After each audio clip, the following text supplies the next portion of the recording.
So a few days ago, I posted a video about the new and improved MFA bombing iPhone scam that's been hijacking accounts, and that video blew up. So in this video, I want to give you an update on Apple's response to this scam and also answer a lot of misconceptions and a lot of questions that you guys have had about your security and what you need to do moving forward, along with what Apple can do to mitigate this issue moving forward. So first off, yes, Apple has acknowledged this issue and also addressed a fix for this issue. So at the time of recording, Apple had not responded or even acknowledged that the issue existed, but they've since told 9to5Mac that the company knows about the few recent cases of these phishing attacks and Apple has taken action to solve the problem. Now, I want to reiterate what the problem is because there's been a lot of misconceptions that, oh, if you change your email or if you change your password, that's going to protect you from this, but that is not the case. So let me reiterate what the issue is really quickly before we get into what you can do moving forward. So, the big issue here is a vulnerability that lies within Apple's forgot password system. This is not a software related issue, nor is it an iPhone specific related issue. Basically, these hackers or these scammers were able to bypass the CAPTCHA and the rate limit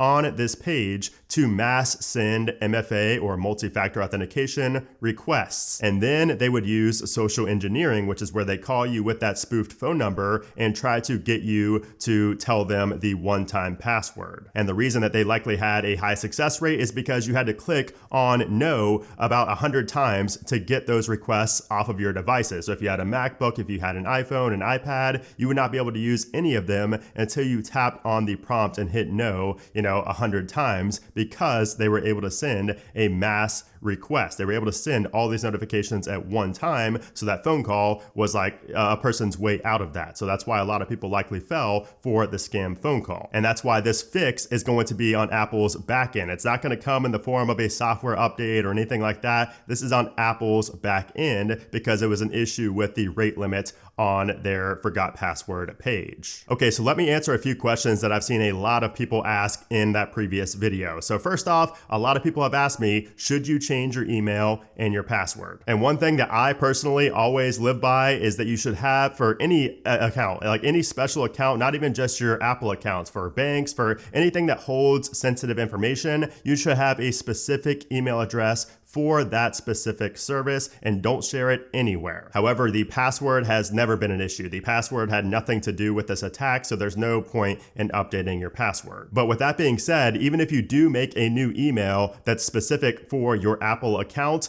we saw a report, in the previous video we talked about this, but even if you do that, even if you buy a new phone, you get a new Apple ID account with a new password, that is not necessarily going to protect you if these hackers or scammers have your phone number. So if your phone number is compromised, they are going to be able to still change the password, send you password requests because the phone number is still going to be the constant. And that's why the phone number is going to be the biggest, weakest link. The weakest link here, the biggest threat, to your own safety and your own privacy is your phone number getting out there. So that's why that is the most important part to not put anywhere online, and also why you should consider using a VoIP number if this is happening to you, a voice over IP number, like a Skype number, Google Voice, or anything like that. But again, the big caveat here is that you're not going to be able to use iMessage or FaceTime or anything like that if that's the number associated with your Apple account. So I would say that you should only do that if you're somebody like, a super high target list. Like if you work for the government, if you work for like a crypto exchange or something like that, where you're going to be a top threat, that's where you should consider that. But I think for most people, I wouldn't worry too much about getting a whole new phone number if this has not happened to you on multiple occasions. It's just important for you to know that the phone number is the most important thing that you cannot let get out there, because it's easy to change your email and your password. It's not as easy to change your phone number. Now, another question that I got a lot in that video is, wouldn't a YubiKey, like a physical key, wouldn't that help protect me against this attack? And the answer is no, because once again, that's for logging in, not for changing your password. So if it was like a login request, then yes, a physical key would help because you would have to authenticate yourself that way through the key only. But again, this is a change password request that only needs your phone number and or your email. And that leads me right to the next question as well. A lot of people said, wouldn't lockdown mode help me? If I put my phone in lockdown mode, won't that help me prevent this attack? And the answer to that is also no, because if you look at Apple's documentation, lockdown mode does not prevent a password change request. So really the biggest solution here is what I mentioned in the previous video, and I'm going to show you a demo here, is removing yourself from people search websites. Now, a lot of people ask me, is this free? Do you have to pay for a service? And first off, yes, it is completely free. I would not pay to get your data removed from these websites. I would just go in there and manually do it. It's going to take maybe an hour or so, maybe not even that. So the way I would go about this and the way I've gone about this myself in the past is that you should just search for your name in quotes and then, put phone number or address, put something after your name in the quotes. That way you can find all the sites that have your personal information. And then just go to the GitHub link that I have in the description below, the same link that I had in the previous video. And then that will, let you quickly find the opt-out page for all these different websites. And then you just fill out the information and the removal request will be submitted and your information will be removed from that website. And then just rinse and repeat. Do that for every website that has your information. And of course, if you find your personal information on a site that is not listed on the GitHub resource or the other resource that I shared for opt-out links, just search for the name of the website and then opt-out request. And then you should find it there in Google. Now, something else I wanted to address is the reason behind these attacks. What is the point of a hacker or a scammer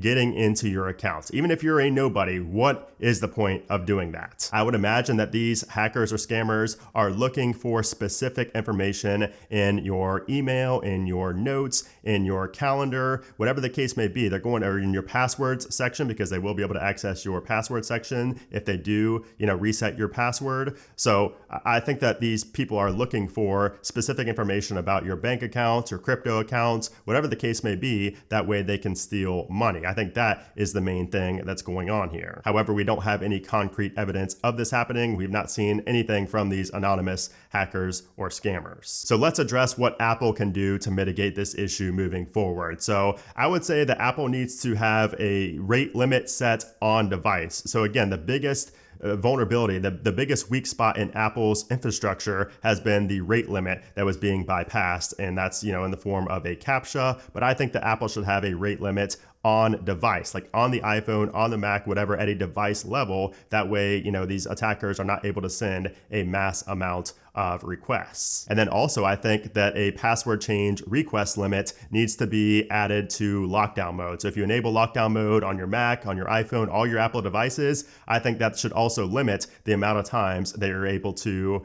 change a password or send a password change request. Rather, that way, again, this is it's kind of like what I said previously, having a rate limit on device, and that could be done through lockdown mode. And somehow that would need to tie into Apple's website because again, this is taking place in Safari. So maybe this would have to take place at a WebKit level. I'm not so sure. So maybe Apple is going to have to rework the entire, forgot password section in Safari on their website. But at the end of the day, the golden rule for not falling for this scam or any future MFA bombing scam is to just not answer phone calls from anybody. Even if it's Apple support calling you, no matter if you have 100 notifications on your device that you have to hit no on, just simply do not answer a phone call from anybody. That's golden rule number one. Golden rule number two is to never share your one-time passcode. That passcode you get on your phone or your email that says, oh, put in the code we sent you to continue logging in or to continue, sending this password change request. Never share that to anybody. Like no institution, Apple or anybody else will ever ask you for that code no matter what. So never share that. And I did also want to address the people that were saying that this is like an Apple specific issue, that Apple is supposed to be the most secure company. Like, how is this happening?